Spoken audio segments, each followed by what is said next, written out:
Darkness. A silent digital void waiting to awaken. From the quiet hum of circuits, a spark is born. Lines of code pulse with life, shaping themselves into a symbol the world has never seen. A decentralized idea, rising quietly from the depths of cyberspace.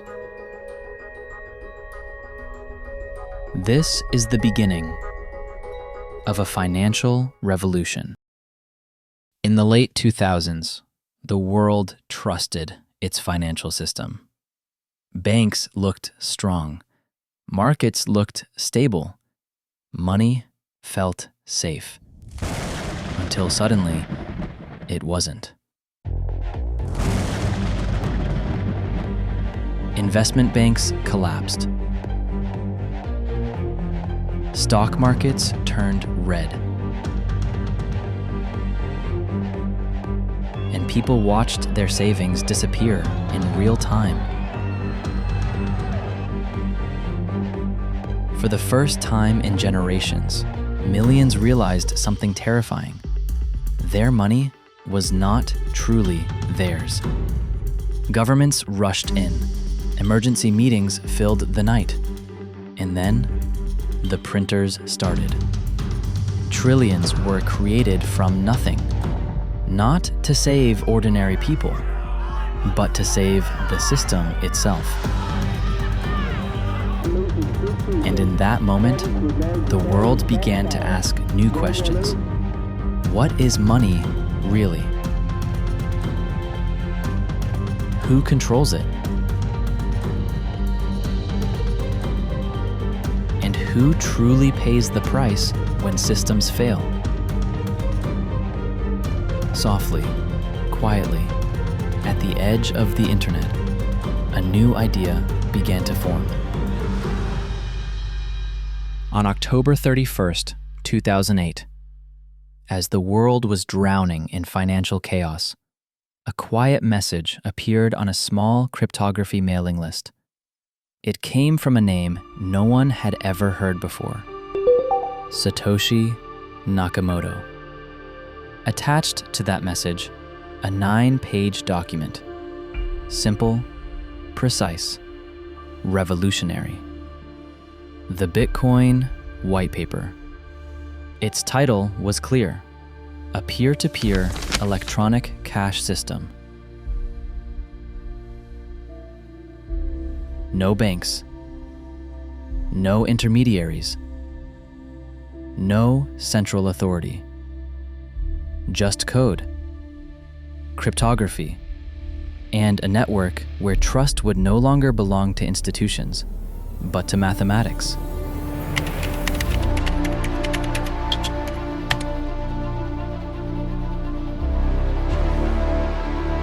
At first, almost no one noticed.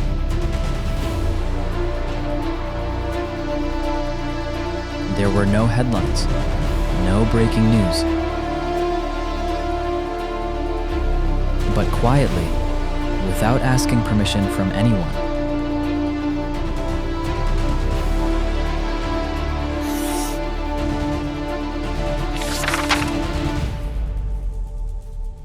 the idea of Bitcoin had just entered the world, and nothing would be the same again.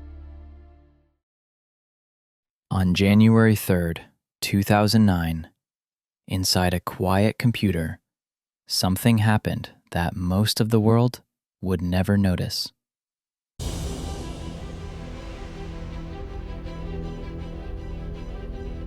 The first Bitcoin block was mined, the Genesis block. For the first time in history, money existed without banks, without governments, without permission.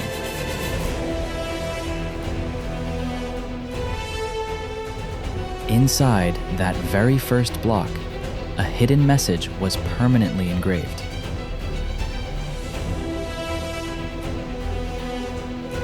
The Times, 3rd of January, 2009. Chancellor on brink of second bailout for banks. It was not just a timestamp. It was a statement, a quiet protest against a failing system, locked forever into digital history. With that single block, a new network took its first breath. A chain that would grow block by block, secured by mathematics, and powered by people all around the world. No headlines announced it. No crowds celebrated it. But in that silent moment, Bitcoin was no longer an idea. It was alive. In the early days, Bitcoin did not live on Wall Street. It lived in basements, spare rooms, and quiet bedrooms. Old computers hummed through the night. At first, people mined with simple CPUs. Then came GPUs, faster, hotter, louder. Online forums began to fill with questions, with experiments, with dreams.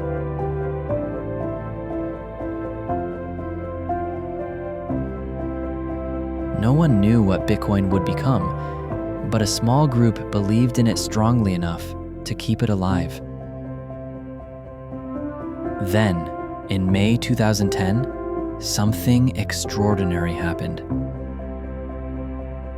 A programmer named Laszlo Hanyecz bought 2 pizzas for 10,000 Bitcoin. It was the world's first real Bitcoin purchase. At the time, it was just pizza, but history would remember it as Bitcoin Pizza Day.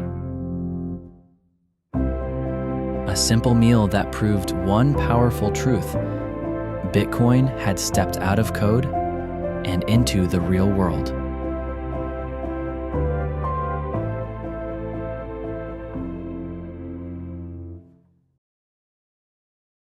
As Bitcoin began to grow, securing the network became a race. At first, people mined with CPUs. Then came GPUs, faster, stronger, and far more powerful. Not long after, FPGAs appeared, and then everything changed.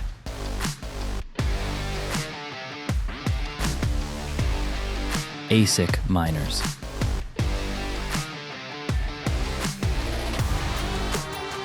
Small home setups transformed into massive industrial operations. Warehouses filled with thousands of machines, endless rows of blinking lights, roaring fans pushing rivers of hot air. Energy consumption surged. Cooling systems grew louder, and the network's heartbeat began to accelerate.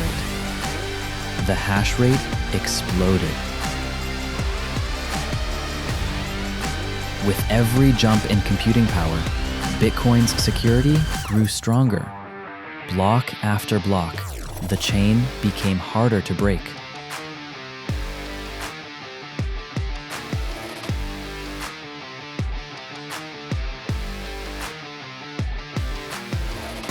Bitcoin was no longer protected by hobbyists alone. It was now defended by an entire global mining industry.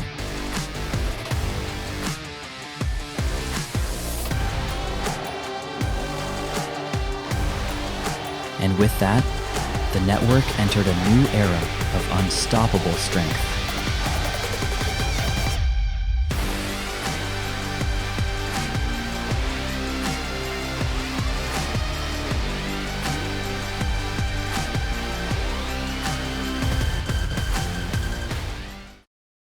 As Bitcoin grew, a darker story began to form at the edges of the network.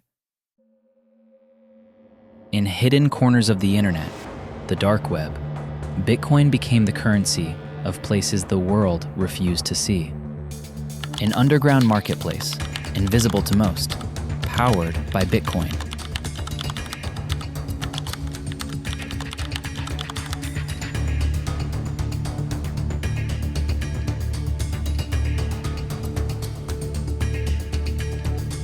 Then the knock came.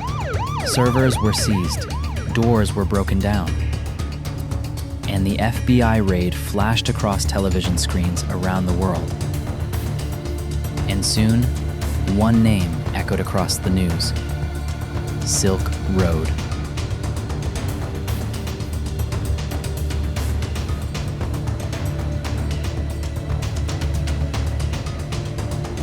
Headlines exploded. Bitcoin and crime. Digital money for criminals. Fear spread faster than facts. For many, Bitcoin became a symbol of danger overnight. But beneath the panic, the truth remained unchanged. Bitcoin itself had committed no crime. It was only a neutral tool, caught in the wrong hands under an unforgiving spotlight. And yet, the damage to its image had already been done. Then, the world began to notice. In 2013, Bitcoin surged into the spotlight for the first time. In 2017, it returned with unstoppable force. And in 2021, it shook the global financial stage. Each wave brought millions of new believers, students, workers, families, all across the world. Then, in El Salvador, history was made. Bitcoin became legal tender. Companies followed. Public firms added Bitcoin to their balance sheets. Institutional money stepped in.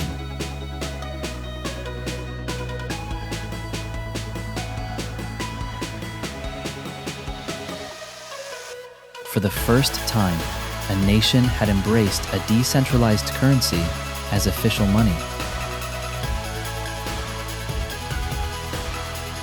Across cities, Bitcoin ATMs appeared. On streets, in malls, in airports.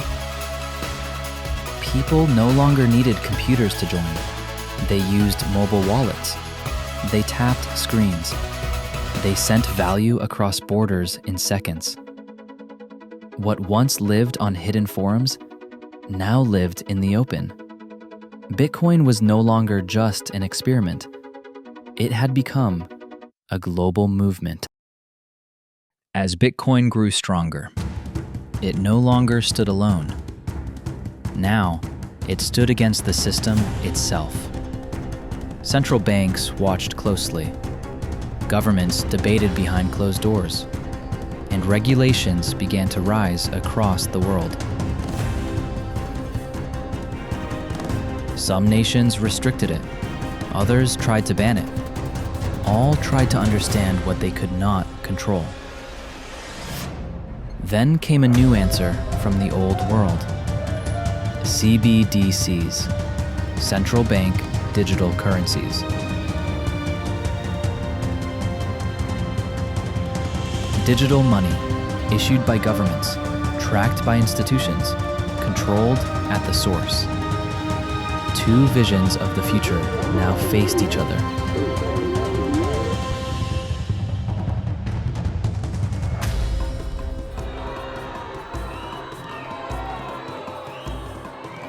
On one side, control, permission, central power.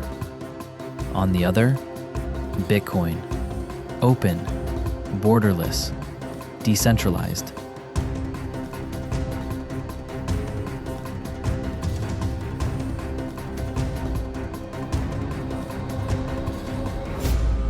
This was no longer just a technology debate. It had become a battle of ideas.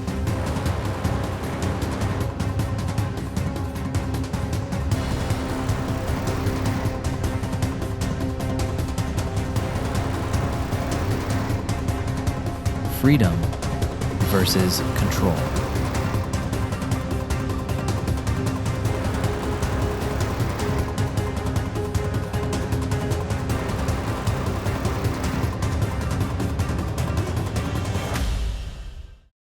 And now, the world looks forward. Bitcoin is no longer just an experiment. It is a global network running every second, across every border.